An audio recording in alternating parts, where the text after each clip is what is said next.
Hola, ¿cómo estás, y'all? We are back with another episode of Unfiltered Politics. Okay, of course, the one and only Mr. Miguel Mansur. How you feeling? I'm feeling good. I'm glad we're back. Sharkk traveled and then he went been a while. out, I'm so sorry. we missed a few weeks, but he's back on it. And I'm glad that we get a chance to get a few episodes in before I go on holiday. I'm away most of August. Right. But a bunch of things have happened. Let's I talk did about notice it. though that we've done 3 episodes, and the last one is the one that got the least interest, which is the one that we were kind of like in news reporter mode. Like Okay, yeah. So I think either you didn't promote it as well, or people didn't like respond to it because there was less editorial content. Okay, or yeah. both. Listen. It could have been on the promotion side as well. But I'll give you that. I'll give you that. But I think it was both, because like people can go read the news for themselves. Like they want to hear the headlines, and then they want to hear some editorial. Yeah, they're mainly here content. for the opinions. Yeah, exactly. Like a little bit of spice. Which is what we're good with. Yeah, exactly. that's our thing. So yeah. So a few things have happened. First of all, talk to me. well, let's start off with Mike de Meza. Of course. Which, kind of in the last couple of weeks, we've kind of, that issue has, in a sense, they've taken action. Mike de Meza is still a suspect. That, I think OM has at least 2 years to kind of leave him in that position. There have been 2 more court cases where he kind of went to court and kind of pressured OM to move quicker on that. He lost those 2 cases. So one of them was to, because in the last case, the judge said that OM has to tell him if he's a suspect or not, and kind of which part of the criminal code he's accused of violating. And OM did that the same day as the verdict, but they didn't show him the aangifte, so he doesn't know the specifics of it. And he kind of, I think his lawyer also asked him, because he's a candidate, or he was a candidate minister, to actually speed up the process. And the judge said it's a little bit premature for that because it's only been a few weeks. But according to the law, OM, the public prosecutor, has about 2 years. We've seen that get extended. So like in some cases, Not it's gone 2 on, years. in some cases it's gone on 4 or 5 years. So they can leave them in that state. I do think that it's a modernization of our laws are in order on this, because we do see some abuse. For example, oftentimes when they want to interrogate somebody, they'll arrest them on a Friday knowing that they won't be interrogated until a Monday. Mm-hmm. So it's a bit of psychological torture. I mean, that's allowed under our laws, but I think, if you're going to detain someone for interrogation, that has to take place within 12 hours. Otherwise, leave them out. The prisons and like the police station prisons aren't even up to code, so there's no reason to put people in there over the weekend unnecessarily to kind of break them. I think that's a good perspective. Yeah. That's a really good perspective. So anyway, Mike de Meza is an official suspect. He doesn't know exactly of what. He just knows kind of the area, the code of law that he's accused or supposedly, Dim thinks he's violated. So of course that means that he can't be a candidate. He can't be nominated as a minister right now. So the AVP, they kind of decided that it was time to nominate somebody else. And there was a little bit of a tussle, because at first they ended up nominating, and kind of he swore in Baba Herde, who was the candidate to be the Chefmin in the Netherlands. The advantage of him was that he had already passed screening, so it was a quick just go, next. Swear in and then you're minister. Originally, when they had proposed that, the Fractie AVP said hell no. And then so you had a week of negotiations, because they're like, we would like somebody from the Fractie to go become a minister. Of course, that would take another 4 to 6 weeks for whoever it was from the Fractie to get nominated, to get kind of to get how do you call it, to do their screening and blah blah blah. Yeah. Okay. So, and of course, there would have been a fight, because are you going to choose experience or vote? Obviously, the member of the Fractie with the most votes is Stephanie. I love her. She's really wonderful. She's a nice girl. I love her. She's good energy, good vibes. I like her. She's fun. And it would have been difficult to pass her over, which is eventually what happened. So anyway, something happened. Baba, there was like the Fractie said no. Eventually, they got convinced, or they came around. They supported Baba Herde's nomination. Obviously, kind of temporary, so that until Mike de Meza's issue gets resolved. I'm afraid it's going to be a long one, so I don't know if he's going to be a minister. That's fucked up, though. It is fucked up. And then, so anyway, so Baba Herde is the new Minister of Infrastructure, Energy and Things. Some people complain he's 70-year-old, he already has pensions. Like, what are you doing, And then, the pension Oppa came out and said, stop discriminating against pensioners, we still have value, blah, blah, blah, blah. And good on them, of course, like I do remember during the campaign, I did meet with some pensioners. They're like, you know what, our labor laws are so restrictive. I would like to work a few hours a day and do something, and others are happy staying It's home. true. But anyway, so Baba Herde is now the Minister of Infrastructure, Energy, and I forget what the other thing is. And we hope that he's going to do a good job and kind of follow the plans that Mike de Mesa had. Mike de Mesa smartly didn't give up his parliamentary seat because there was talk at one point that he would give up his seat in Parliament and go work as an advisor. Of course, once he gives up his seat in Parliament, he loses all power. So it's not a strategic move for him. The issue is though that we have separation of powers, so you can't have a member of Parliament directing the executive or working in the executive.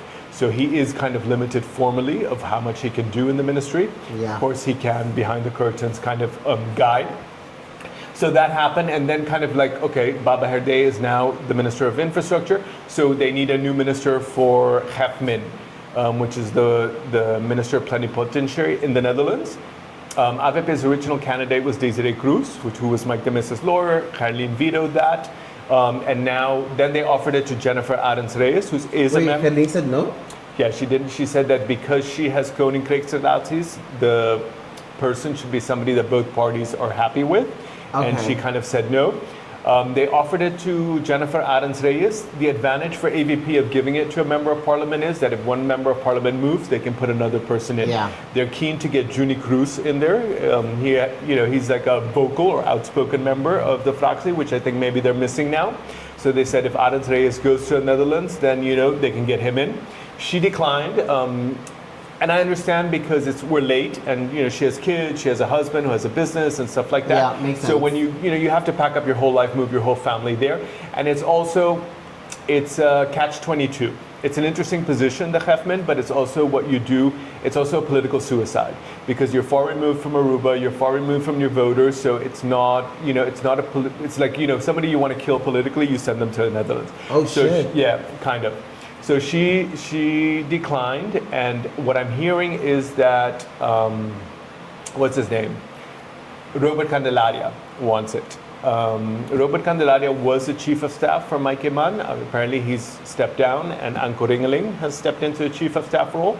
And then when I inquired why is that, and it's like because Robert Candelaria wants to be Gefmin, so he wants to go be the Minister of Plenipotentiary in the Netherlands. Probably that's likely to happen. He was like one of the original candidates when they said no to Desiree. Mike wanted him as chief of staff, but I think being a minister is much more prestigious and interesting than being a chief of staff. So, but that means though that Juni Cruz won't come into Parliament because Robert Candelaria was not on the list, was not on a candidate. So there's there have been some tussles, a little bit of upset within the AVP on all of those things. It does look a little bit messy, but at least we have. They started off messy from the get-go, though. Yeah. So, but I mean, at least we have 7 ministers. So that's kind of like the update on the de Mesa and the minister thing. The other big news. Before we move on. Yeah. I heard some people were complaining about like salary-wise. So they were saying like, okay, if they move the older gentleman to the minister position, he is now in that position. He's going to collect that salary. No. And it doesn't work that way? Okay, no, good. It doesn't work that way. So because of the Versoberingswet, which happened a while ago, if he's in the position of a minister, he won't be getting his pensions at the same time. He won't get both. And when he steps down as a minister, unlike all other ministers, a pensioner does not get overbruggingstoelage. They just get their pension. So that has been fixed. Like he would not, it's not like he's going to get his pension and his minister's salary. The law doesn't allow for that. I've also seen kind of like the opposition media kind of criticizing, for example, that member of parliament that went to go work with Mervyn White. Oh, she got a job for 22,000 guilders. That's not possible. Our laws are very strict. If you go work for ministers, you're paid according to the scalering of the government. So that if you're at the highest level, which is Goud 16, you earn about 10,000. And then if you're a DVO contractant, you get like 25% extra because you don't get overtime, you don't get vakantieuitkering, basjepremie and all that. So the most you can earn as an advisor to a minister is around 12,500 gross. So when you see 2020... That's like on the record. Yeah. Like not on the... Well, we're assuming that doesn't exist. Don't do that. Don't do that. This is still Aruba. So the only way when you get 22,000 salaries is like if you're like, the director of one of the public companies. As a ministerial advisor, you're not supposed to. The laws don't allow for that. So anyway, the other big news was that the government did celebrate their 100 days. Are you okay?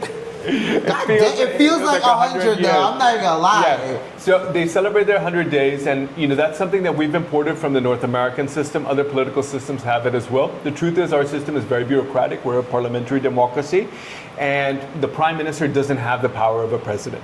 So he can't sit in like the U.S. president does and kind of sign a whole bunch of executive orders to change stuff. We're very limited, so it's not a really fair comparison. Like for example, this government sat, but they're basically tied to the budget that existed before. They can make small amendments, but it's kind of like our system doesn't give the government the flexibility to do what like a U.S. president can do in his first 100 days. If we kind of look at what they have done in 100 days, they've kind of raised the pensions 250 guilders per month for local pensioners via reparatie toeslag. That's big news. That's kind of like the pensioners under our current laws, they were struggling. Our labor laws don't allow them for them to get like partial work or part-time work. So they're getting 3,000 guilders extra a year, which is significant. So that was a campaign promise. They promised 700, they've delivered 250. So that I think you can say check.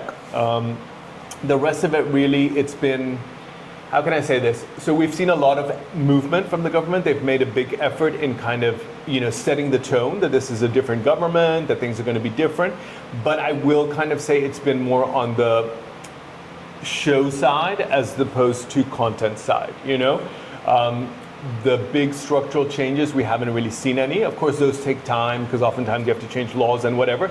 But what we've seen a lot of is like, them making a point, okay, this is a different government, setting the tone, kind of getting the people, motivated. Yeah, more eased as well. Like, okay, yeah, we understand what you've been through. Yeah. This is where we're kind of going with it. Yeah, so example, Bancaya back, to bring all the, okay, it costs a lot of money, and you had the party and you got people excited again about the main street. You haven't made any infrastructural changes though to kind of, let's say, parking, regulations to maybe penalize landlords for not renting out their space and leaving them empty. So the homeless people. So the structural changes to actually make it work are missing, but at least they've kind of created the motivation to, hey, this has our attention. And we can go around and kind of pick other things. The Prime Minister has done a really good job to go visit social housing and blah, blah, blah, and all of this, and he's going to help. I saw that they announced a bunch of, socialist measures, and that they're going to raise the kindertoelaag, they're going to do this, they're going to do that. I hope that somebody is keeping an eye on it, because when you do these things, you're structurally raising the cost of government. And government, it's the people that pay for it. And that's why I was about to ask you, like, who is funding all of this? The pension, all this good stuff. We are.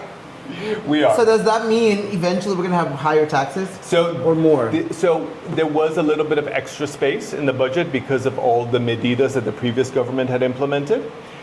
We were hoping, or I was, that we would see a little bit more fiscal prudence in the sense that, you had these extra funds, so let's kind of make it easier to do business. Let's maybe lower the tax burden on people and enterprises. And we haven't seen it. We've seen kind of like them spending it with gusto. And in the end, if it continues like this, we're going to run into trouble very quickly. So, the tariff war is like about to resurface in August, and then, a slight couple percentage drop in tourism, and then the surplus has disappeared, and we're back in fiscal problems with the Netherlands and stuff like that. So we have to be very careful about structurally raising the cost of government. And let's be honest, right now, unemployment is at the natural rate of unemployment. So anybody who really wants a job can get one. There's a lack of employees. So like, for example, they're going to raise Beistan. I have nothing against people who deserve and need Beistan, but over 3,000 people get Beistan in Aruba. There's a lot of fraud and abuse in there. So before you raise the rates, go make sure that the people that are receiving it are genuinely qualified for it, and that people are not receiving it as a political favor and kind of abusing it. So to have 3,000 people in Beistan and just raise it, it worries me. It should worry you too.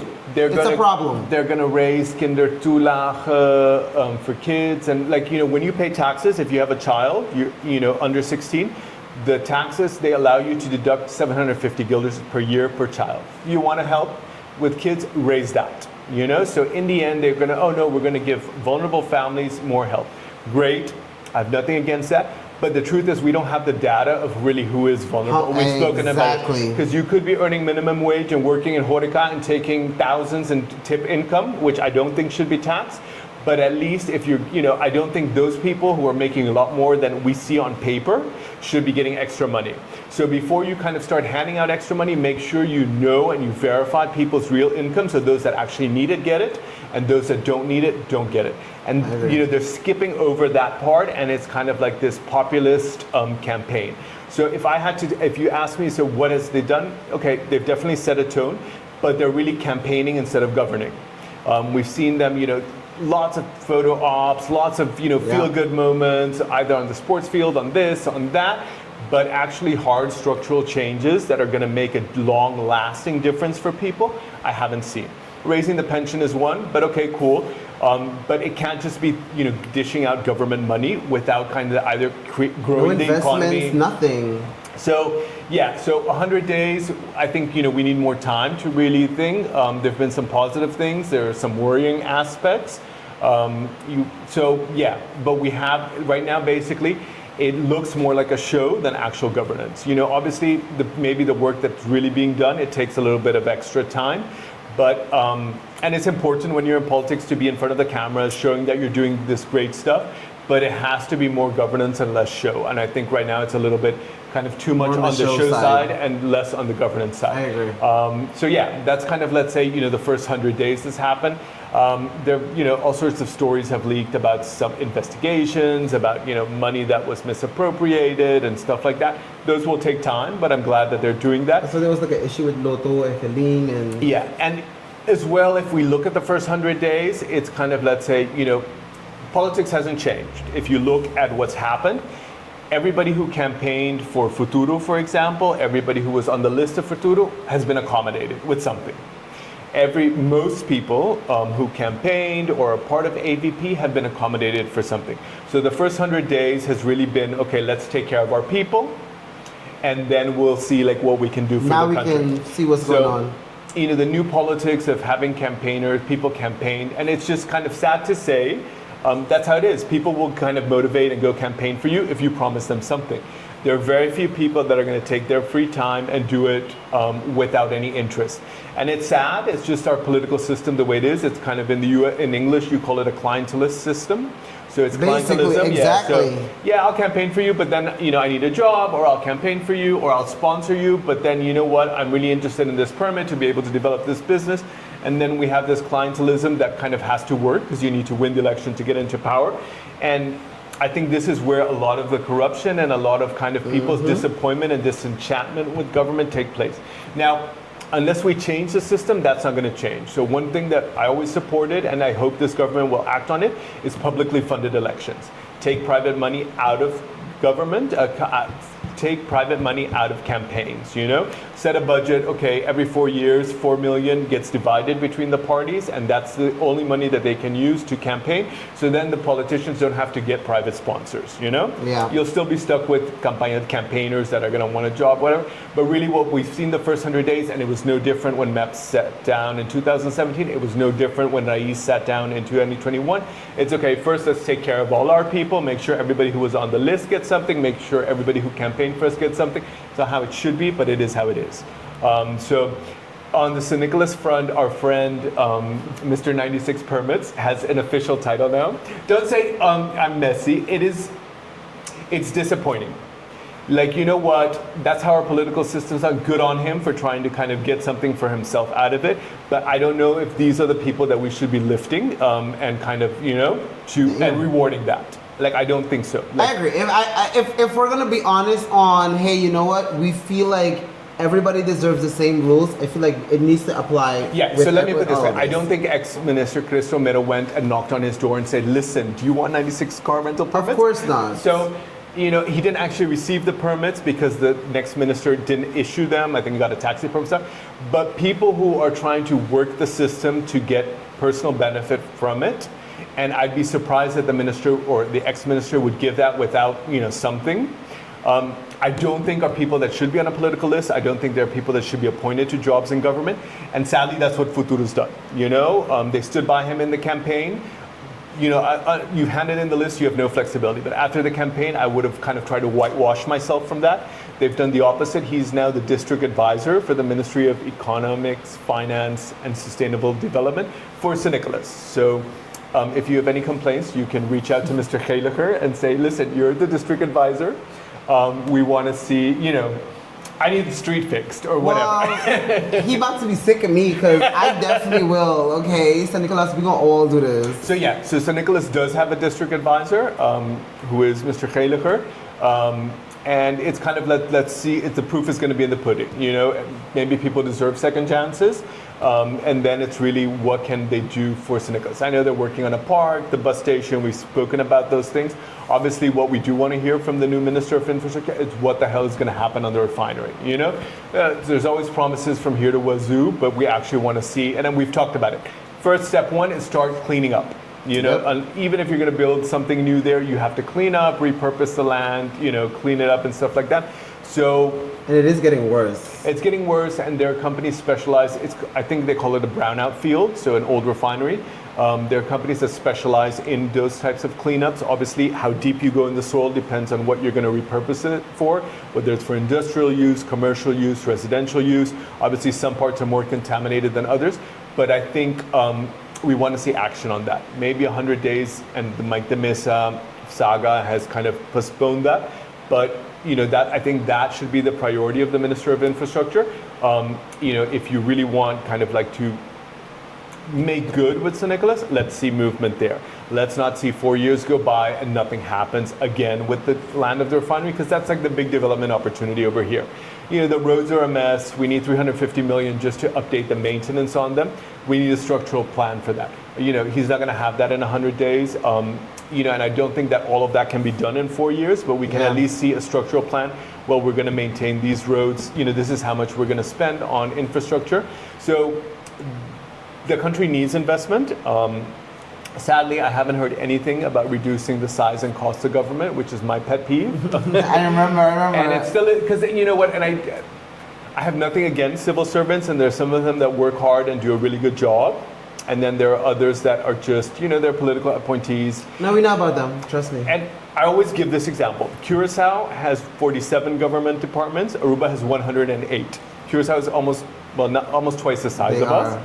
Curaçao has 2,500 civil servants. We have 4,500 plus.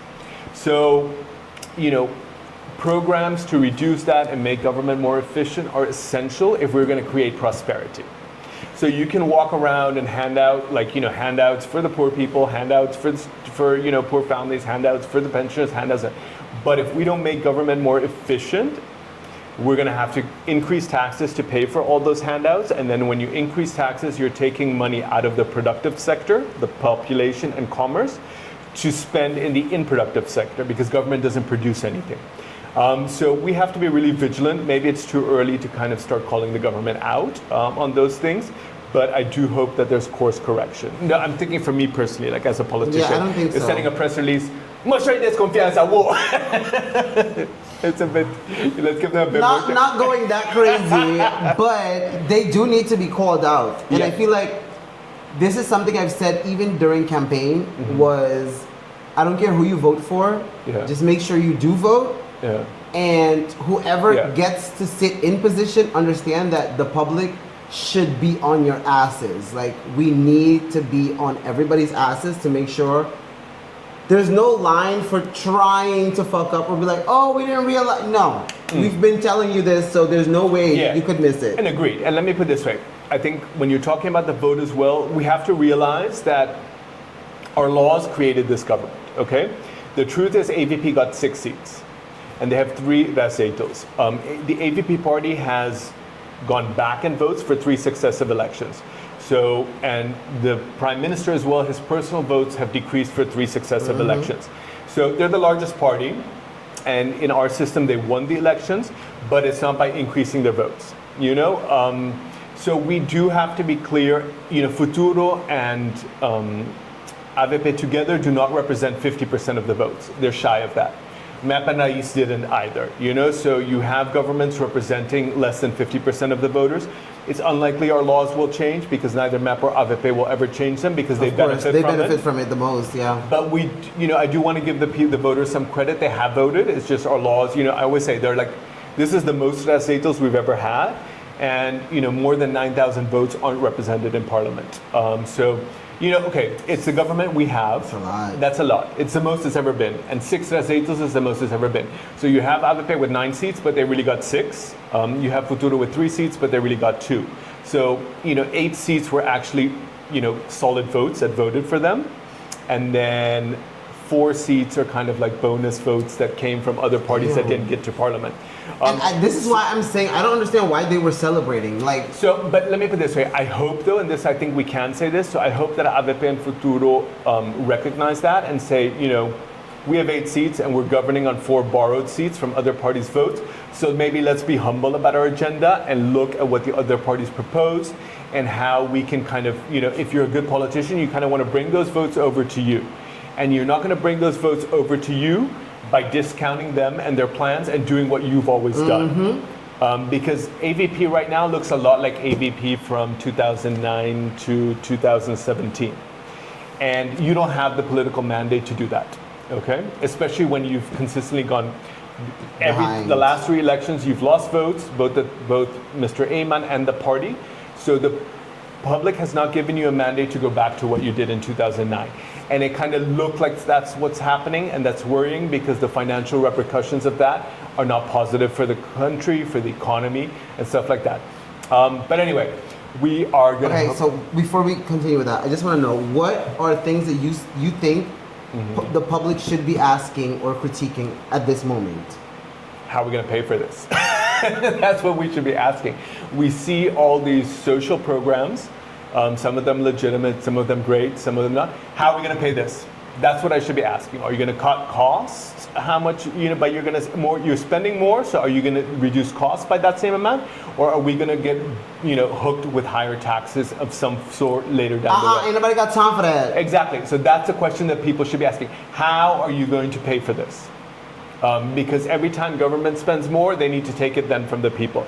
So that's really the big question. How are you going to pay for this? And I think that's what Parliament should be asking. A new budget is coming. We're going to see, but that's really the question. All of this is happening. It looks nice. How is it going to be paid for? There is no money tree. There's no sacred tree that the government can go shake and money falls to distribute to the people. It doesn't exist. So we need to we don't want to abandon prudent financial management because in the end, we'll be on the hook for that. Socialism doesn't work. It doesn't. Eventually, you kind of run out of other people's money and it's a system that bankrupts itself. So it's not, I don't want us to lurch towards a failed development model. Capitalism is the best way for resource allocation. It can be a little bit harsh, so you need regulations to make sure that nobody fails. In the end, you want a government that creates resources. No, that creates conditions for people to create their own resources. In development aid, they always talk, we want to teach people how to fish, not give them a fish. And what we're seeing in the social program is we're giving people fish, but we're not teaching them how to fish. But we're not teaching them how to fish. And that's really what the government should be focused on, especially economy and finance, is how can we create an environment that people can create their own resources. It's not government's job to create resources to give to the people. Because those resources, they create them by taking away from the people and from the productive parts of the economy. But they should make it easier for, especially the orange economy. And let me put it this way, I'm always flabbergasted at how bureaucratic our system still is, How many steps you have to go through is ridiculous. So we've said it before in this program, administrative reform is probably one of the biggest goals that this government should prioritize. How can we make government more efficient? The process is leaner and more simpler. What you have to go through to open a company and then get your person's number and then a bank account. All that setup, and there's very little information for new entrepreneurs because before you know it, you've opened a company and you haven't kind of done all the filings because you haven't been guided properly. Here comes and taxes. Then you have thousands of boots, so you're kind of bankrupt before you've even started operations. I mean, it's inexcusable that nothing's been done on those things, and it hasn't changed. And again, so we've kind of heard a little bit about what, and the other big issue is, of course, the tourism. Like, what is their approach? And here I'm also a little bit worried, because what I've heard is like, oh no, we're going to make sure that the vacation rentals pay taxes. Cool. That's something you should have been doing already. Exactly. That is not a structural approach. You're still not limiting the growth in vacation rentals. And all of the growth, practically all of the growth in the last 5 years in tourism has been through vacation rentals. It's an important industry. And oh no, we're going to require them to get licensed. Cool. But that's still not a structured approach. I think in 2023, the Aruba Tourism Authority calculated that there were 2,500 vacation rentals. The vacation rental industry themselves did a report, and they said there were 3,800. And then there's a private company that Ahata hired to do a study, and they're like over 5,000. Let's take the middle number. 3,800 is about 10% of our housing inventory.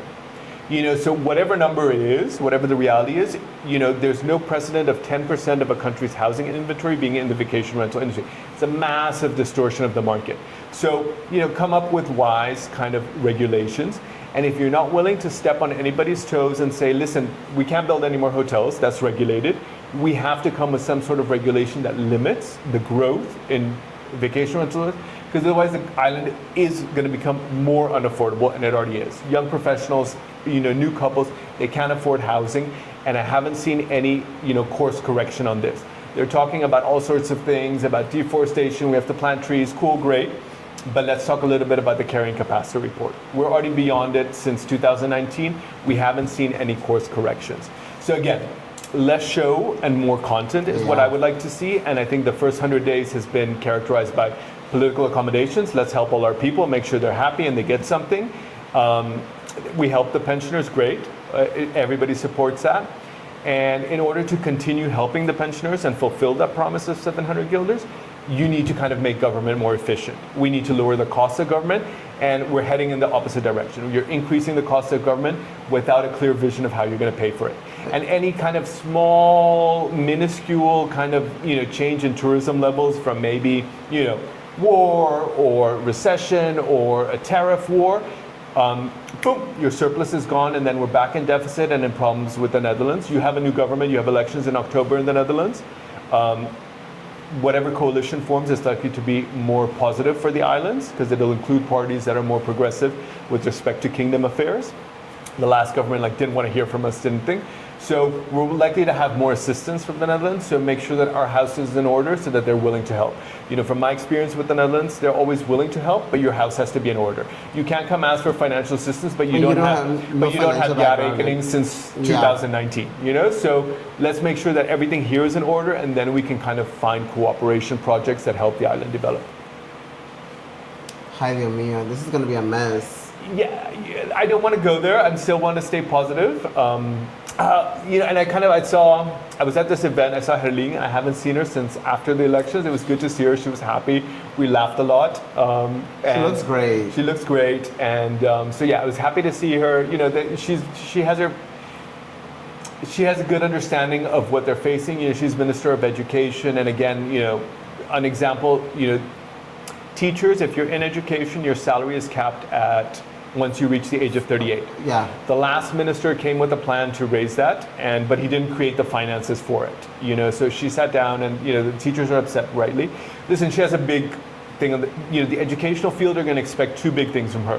One, modernize the educational laws. The last minister was incapable. He tried to do it, but didn't come through with it. He hired somebody who kind of charged the government and then didn't do anything. So, modernize the education laws and modernize the salaries of the teachers. That she wants to do it in stages and created a new commission. But again, you're going to have to create the finances for that. So let's, if you're spending more money on social programs without knowing if people should be beneficiaries of it, you're not going to have money to raise teacher salaries. So I think a good point right now is, as a government or as a coalition, to prioritize what is our things. Each minister is going to be pushing for their portfolio and what they can score with. So that's somewhere where she is saying, well, education should become a priority. We need new laws, and we need better salaries for our teachers.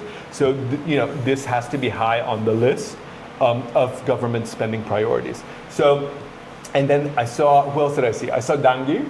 the other day. Nanguito. Yeah, so he seemed a lot more calm, relaxed. I was with my kids at the Fly High, and then he had arrived with his kids. We chatted. He seemed relaxed, and it's people underestimate the pressure you're under when you're in politics. And yes, I'm sure after election it wasn't fun to lose and going back to parliament, but it also gives you a breather. Being a member of parliament, especially if the opposition is a lot less intense than being a minister. And and then I also saw Evelyn. Oh, really? Yeah, I went with my daughter to have coffee, and I turned around and she was there and she's like, hi, and I'm like, hi. And she also looked super relaxed. She was heading to the beach with her daughter. So it was kind of nice to see them outside, like the pressure of politics. And I saw one after the other. I'm like, universe, what are you telling me? I saw one on Thursday, one on Friday. I'm like, okay, this is weird. You just seen everybody. Yes. But yeah, so, so I hope, and I think people will expect nothing less than a real difference in their lives. And it's cute that you're doing all these social programs, and of course the underprivileged to get priority, but let's do it in a responsible and structural way that the island can carry so that we're not in problems in a year. I feel like a goal that the government is supposed to work towards is making sure that the islanders are not working 2 jobs anymore or 4 jobs, because I feel like that is one of the biggest reasons we are where we are with social problems, because parents don't have time now to be at home and watch, hey, did you do your homework? No, because they're working 2 or 3 jobs. Another problem I feel like that they kind of have to focus on is how much of the big money is actually going out of the island. So like the hotel owners, the Airbnb owners, majority of them. I know this is where a lot of the locals are like, hey, you know what? We are finally getting a piece of the cake, which is the tourism that we worked so hard for. Now we can afford to have an Airbnb and we can make money from tourism. Yay. But on the flip side of that is a lot of the Airbnb owners are from abroad. So they're collecting that money. Part of it is just getting paid for like the chump change for, hey, cleanup service and whatever. But the majority of that funding is going back outside of. Yeah, and I think when we talked about I'd like to see proper regulation of the vacation rentals, and it has to go beyond getting a license. This is where the government has a chance to really structure it. You can say okay, locals can get the license for free, but if you're a non-resident, you have to pay something. Or if you're a non-resident, you can only have 1 or 2 properties. What studies I've read a little bit up on this in the last few weeks, studies have shown that when you have multiple properties under one owner, that's a big distortion.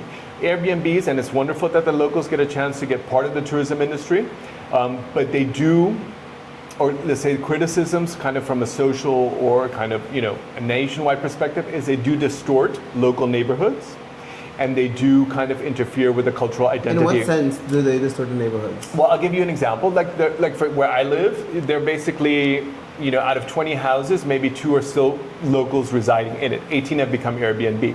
So your neighborhood, as opposed to being neighbors with kids and stuff like that, they're tourists coming in and out. Yeah. So in that sense, they distort neighborhoods. You don't have a local population and that's there. Who's living next to yeah. you. And in desirable areas, most of the locals have been cleared out for vacation rentals. So, and it also kind of interferes with your culture and your identity. So again, we need regulation, and that regulation has to limit in something. Locals, let them have their license for free or at a discounted rate, or have multiple properties, and non-residents saying, okay, you can only have 1 property. So what it has to look like, it's for the government and the minister, in this case, Cecilia and Joffrey, to come up with. But the regulation has to be, and this is another thing, Belasting is going to start making sure that they all comply. We also have to be realistic about the capacity of our government departments. DIMP has, I think, 167,000 was the last time I saw it. Besoirs, so objections, pending, okay? That's a backlog of a few years. And that's like a basic task of the department. So a government department that does not meet its own basic tasks is not going to have the capacity to go and control 3,000 to 5,000 Airbnb. So when you're setting it up like that and say, okay, you go do this, government department that doesn't have the capacity. You're not even up to date with your stuff, so how are you going to do more? It's not going to work, So we have to be realistic. There are 2 companies that actually use software to control which properties are being rented, how much they're making, and stuff like that. They can even collect it and remit it to government. So let's outsource those things to professionals that do it all around the world. Don't go ask a government department that's not going to be able to do it to do that. The other thing I heard, which was again disappointing, but I'm not surprised, is Airways at E. So apparently, from my understanding, is that AWSS, you have to rent mobile units to bring it in, so that whilst you're building a new plant, you can't just send untreated water into the sea or whatever. So they had to hire mobile units to do the processing in the meantime, and apparently they paid 40 million for these mobile units, and they don't have sufficient capacity, which we'll get back to this. And then I understood as well that there was a lot of pressure whilst the new government was forming for the respective entities to sign a 240 million contract for a new plant. And that is super shady, because in 2021 they estimated the cost of a new plant between 60 and 100 million. Now it's 240 million. And I don't want to point fingers, but the truth, I remember during the campaign, point away, it's our money. So at one point, I remember in an interview, I said, Airways at E is a perfect example of government incompetence. 4 years of MEPRAIS went by, and they have been unable to take concrete steps towards a new plant. And and I said it, and obviously when I criticize government, the ultimate person responsible for government policy is the minister. But one of the civil servants who worked in that department took offense to that, and he let me know. He's like, yeah, you're saying it's government incompetence. It's not government incompetence, Mr. Mansur. It's corruption. And I didn't know all of these details back then, but it's kind of, let's say, the government department will get a thing, and there's evidence of this in the past. It's been hard to prove in court, but I would be surprised if it doesn't happen. So oftentimes what happens in these types of deals is, a civil servant or whoever's in charge will say, okay, we need this. We're going to spend 40 million, so I want a kickback of something under the table or in crypto. We'll give you a contract of 240 million, but we need a kickback of 2.4 million or whatever. That might be negotiable. So I don't want, these haven't been proven yet, but a lot of the decisions taken during past governments of different associations definitely wouldn't make sense if that didn't happen. So I don't want the people to believe that these things don't happen. They do. They haven't been proven in court. But when you look at decisions that were taken, they never would have been taken unless these things were happening under the table. And it looks like that what was going on at Airways at E. And I know that the director of utilities, which is the mother company that oversees that, is suspended. I don't know if this has anything to do with it, but it's sad to say 5 years after 2021, where we already knew back in 21 elections that this was one of the most pressing issues, we're no fucking closer to a new plant. And if we can't even address the biggest environmental threat to our kind of tourism, our economy and stuff like that in 5 years, it does shake your hope in our possibility of our local governance to actually changing people's lives and the direction of the country. So that for the new Minister of Infrastructure, he has his work cut out. That should take priority number one. And be open, be transparent about it, which is something that the last government didn't and wasn't. And sadly, to hear that 40 million has been spent, but with inadequate capacity, I hope those people are held personally responsible. Yes, but it's kind of like the modus operandi under different governments of different colors. But we have to change that. And you change that by being honest with the voters, and the voters also need to step up. It's not who comes and gives you a hug and promises you lovely things. Be goddamn critical. Because nobody's going to come out and save the Aruban voter. The Aruban voter has to save themselves. And sometimes we see progress, sometimes it's 2 steps back, 1 step forward. But yeah, we have to kind of like become responsible citizens and be held, and hold ourselves accountable that we're electing the right people, and that once elected, we're making sure that they're doing the right things. Get over the shows and the parties and the fun and the hugs and the kisses. And what structural reforms are you doing? How are you going to pay for it? And how are you going to make my life better? And you're going to make my life better by creating a more prosperous economy, not by leveraging the country with more social programs that are just going to increase the cost of government. So before we close off on what are topics or questions that you feel like this is where, hey, public, you need to ask these questions right now? So, the government's been there a little bit over 100 days. We have almost a full minister. Only the Hefman in Netherlands is missing. okay, you've fixed your people, you've fixed your campaigners, that's Aruban politics, fine, whatever. What are you going to do? And we want real change, and that real change, nameste bolterkos, but not only kind of in populistic things, but also in kind of structural regulations that are going to make a difference. So this is what the people say. Okay, how are you going to fix that RZE and when? At what cost? How are you going to regulate vacation rentals? When? And how is it going to limit growth in the industry so that the housing is still affordable for people?